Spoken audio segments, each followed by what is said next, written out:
Let's talk about Frank Clark on vacation.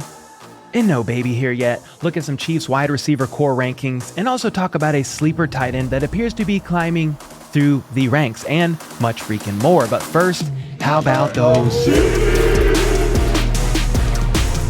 What's up, guys? My name is Cole, aka the young red bearded Santa Claus, bringing you presents all the other 364 days a year, or sometimes known as Redbeard the Talking Ginger, bringing kingdom news to the masses. And I do daily news about the Chiefs and the NFL overall. So I'm going to need you to sub if you're new, hit that like button if you'd like to see me scream how about those Chiefs at my mailman today when he approaches my doorstep. And let's get into this video, starting with some player news from their social media channels. Justin Reed is out here showing us that he has biceps the size of a water buffalo. Lonnie Johnson Jr. is over here eating like an absolute king. Willie Gay Jr. reveals that ocean spray is his hydration. Colin Saunders went to some rap concert, I think in the Bahamas, to see an artist I've never heard of and is probably not very good at his craft, yet for some reason will still sell a lot of albums and concert tickets these days. JuJu can also be seen now on vacation like everybody else in an extravagant place that I may never find myself in because I am a broke boy. And then things take a bit of a weird turn here for him, so I do hope everything is okay. Not sure what's going on there. And then, while everyone else seems to be traveling the world, Josh Gordon is staying here and continuing to rehab whatever injury he sustained at mandatory minicamp, hoping it's minor.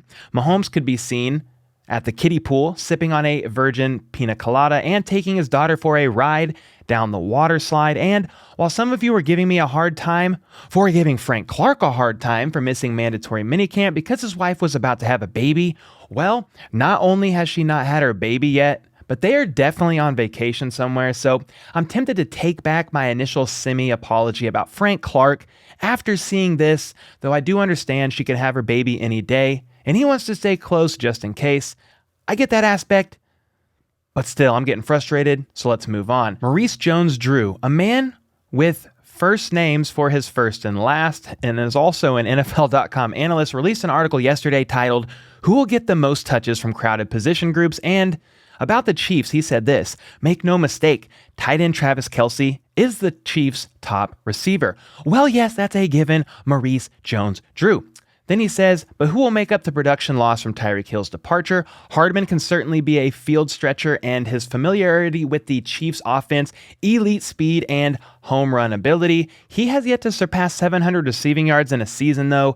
Then he touches on Valdez-Scantling, saying he averaged a league-leading 17.1 air yards per target in 2021 per Next Gen Stats, is a bigger downfield target for Mahomes. Hardman and MVS will have to find consistency to help the Chiefs avoid a drop-off in the deep passing game. JuJu and Sky Moore will thrive in Andy Reid's system as slot receivers with big playability. That said, JuJu has the potential to emerge as the number one receiver behind Kelce because we've seen his track record when playing second fiddle to one of the league's best. With plenty of talent around Mahomes, the Chiefs' pass-happy attack should find a way to get it done.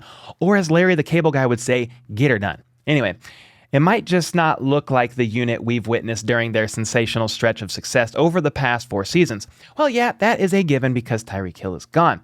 But this is interesting to note because somebody actually talked about Mecole Hardman. Great freaking job for that, Maurice Jones-Drew. So he has it looking something like this: Travis Kelce leading in receiving yards, then JuJu as the number one receiver behind Kelce, of course, in receiving yards, then MVS and Mecole probably closely linked in stats. So what are your thoughts on that take? You can't really rely too heavily upon OTAs, of course, but as of right now, per multiple people from KC Media, they have MVS as being the most in sync with Mahomes so far, though of course JuJu has the ability to eat like he's at a buffet, and he could be doing that this season, especially when he's behind somebody who is getting a lot of the attention, somebody like, I don't know, Travis Kelce out on the field, getting double teamed and all that good stuff. Because if we look back at JuJu's career, in 2017, he went for 917 yards and 7 TDs. And then in 2018, he went for 1,426 yards and 7 TDs when he had Antonio Brown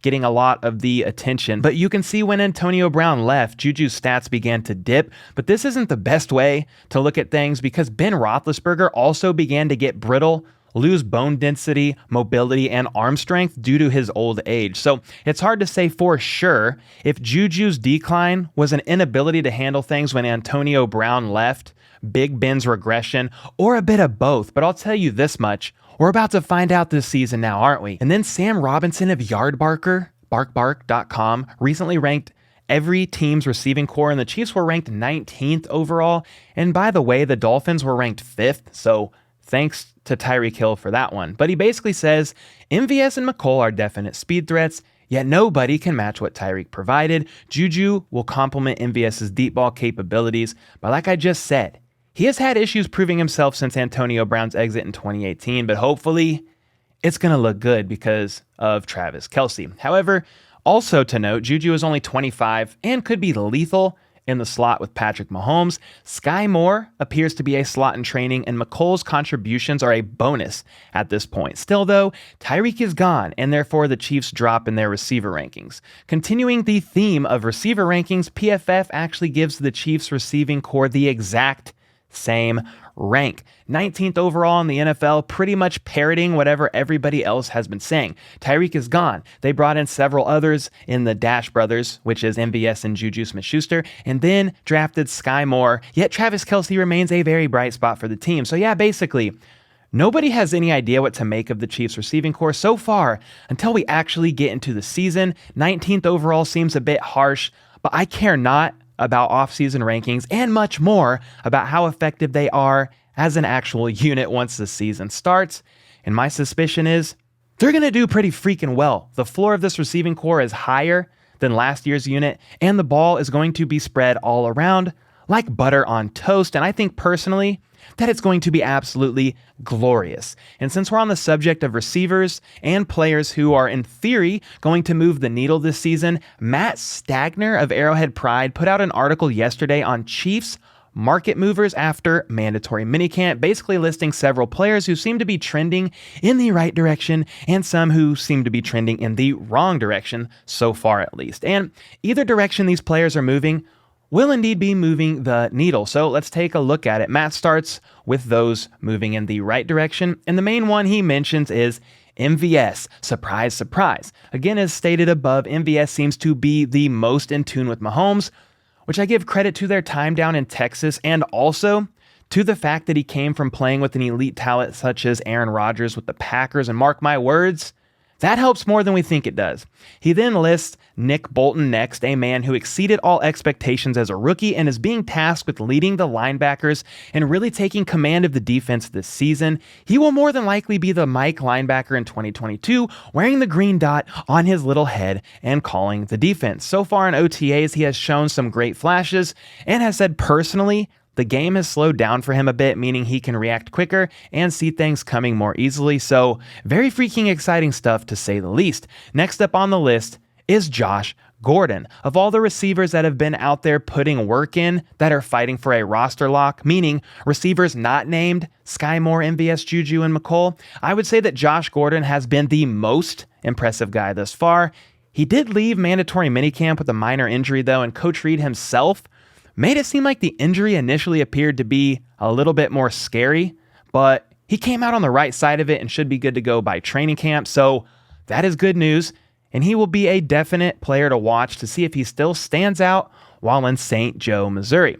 The others in this article that are listed as trending in the right direction: cornerback Joshua Williams, tight ends Jody Fortson and Travis Kelce, defensive ends Mike Dana and George Karlaftis, safeties Brian Cook and Juan Thornhill, and Chris Jones. All right, now let's literally switch directions here and talk about people either facing a lot of pressure to perform so far or just moving in the wrong direction altogether based on either their performance or factors a little bit out of their control, such as Derek Gore, the first person mentioned on this, and honestly, makes a lot of sense to me. I thought the addition of Jerick McKinnon during mandatory minicamp put pressure on both Ronald Jones and Derek Gore, with Gore himself being the one who faces the most trouble, but not just because of McKinnon. You also have the Chiefs' 7th round draft pick Isaiah Pacheco, and also UDFA Jerry and Ely, the receiver running back hybrid. And the author here says Gore's chance to make the 2022 roster is increasingly murky, which I find is a fitting description. Murky water makes for unclear vision on what's ahead, and I would certainly say Derek Gore is facing some unclear waters in the future, but you guys can let me know if you think I'm wrong there. I do see Derek Gore as more in the hot seat than Ronald Jones, but I could be wrong. Derek Gore knows this offense already and will definitely be cheaper than Ronald Jones. So he has a couple things going his way, his direction for sure. From here, he lists McCole Hardman next, who is on the very last year of his rookie deal and has positively said things, all the right things, in fact, throughout this offseason. Coach Reed has also done nothing but speak highly of him, and he even attended his first NASCAR race, which doesn't really help his cause, no, but still, fun fact. Anyway, he's been dealing with a bit of a hamstring injury during OTAs, comes back from mandatory minicamp and seemed to be a little bit rusty, dropping multiple passes from Mahomes, I believe on his first day back, being visibly frustrated, and I think throwing down his little helmet. But he did eventually find rhythm the rest of practice. So I'm not sure McCole is moving in the wrong direction, but he certainly is facing a lot of freaking pressure this season. No doubt about that. Trent McDuffie is next on the list, mainly because of a nagging injury he seems to be fighting, but also because his play style is better suited for when they have actual pads on, when he's allowed to be physical. And of course, OTAs does not allow for physicality, or you will be fined. So yes, he's been beaten a couple times in minicamp, has been a little quiet otherwise, and also can't forget about that nagging injury. So all things working against him, but once he gets pads on and heals up from his injury, homie should be good to freaking go and show out and show off and show us why he was one of the top-rated cornerbacks in the entire draft. So I'm here for it. And then the others listed as trending in the wrong direction are wide receivers DeRuse Fountain and Justin Ross. Fountain has really just been quiet, but per a recent video, has a great chance of making the roster regardless of that because of his special teams playing ability. And then, Justin Ross basically went into witness protection for mandatory minicamp and is nowhere to be found. In theory, he's back for training camp, but at this point, I have no freaking clue, and he hasn't been around to make a positive impact moving his needle this way. And last on the list is a potential sleeper who has been turning heads and making his way through the ranks a bit here in OTAs and mandatory minicamp. I talked about him a little bit, but let's highlight him for real now. Tight end Jordan Franks. And this is what the author has to say about him in this article. So far, 2018's UDFA tight end has been turning heads. Reports of multiple tough catches, including touchdowns with Kansas City's second team, makes us wonder if the Chiefs might have an unexpected position battle on their hands. Travis Kelce is still the best in the biz, and Jody Fortson appears to be picking up where he left off, so Franks certainly faces an uphill climb, but Blake Bell has been absent, and Noah Gray has been quiet, other than his pickleball training. It's possible that a door is opening for Franks to win a job in St. Joseph, and I will say this. I didn't mention Noah Gray last time I talked about Franks, saying he could potentially be creeping up at tight end 4, but I'd say it goes like this. Kelce, Fortson, Noah Gray in theory, but Blake Bell is fighting for that as well, and Bell is a bit stronger and more efficient at blocking. And then he also has his random uses as a QB for sneaks and, options that causes us to lose like 10 yards, but whatever. So I'm not positive Bell is a no-go on the roster this year, but it's certainly going to be a battle here. Either way, could Jordan Franks find himself on the practice squad at the very least, stash him for depth, and then possibly use him in Blake Bell's stead next year? Not sure, but it's worth keeping tabs on 100%. From here, I want to take a look at some of these super thanks comments over the past day or so. Brian Nesbitt keeps on keeping on with these donations, which I appreciate that, good sir. Thank you, very generous. Eric Wahlberg, Mark Wahlberg's cousin, is back with the $5 super thanks saying, sad news today. A day after Father's Day, Patrick Mahomes was accused of child cruelty. Apparently, the abuse starts every September and occurs in LA, Denver, and Las Vegas. Cue Tiny Derek car pick. Well, yeah, that's not good. Mahomes needs to work on his fathering skills, if that's the case, because you got to be kind to your children, regardless if they're good at life or they are not.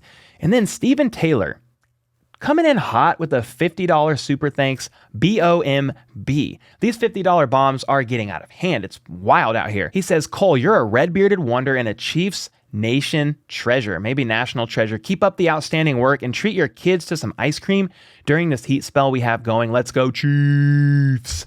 Well, man, thank you. You are a freaking legend for that. And trust me, ice cream will definitely be gotten. Have no fear about that, my friend. You guys are all a bunch of legends here on this channel. Thank you for the support. You are incredible. And guess what? I may have a bonus video dropping today.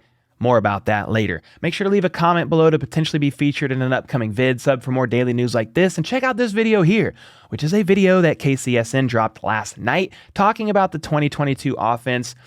among other things that are way smarter than I am. So definitely check that out if you have an hour to spare. And let's go. Let's freaking go. How about those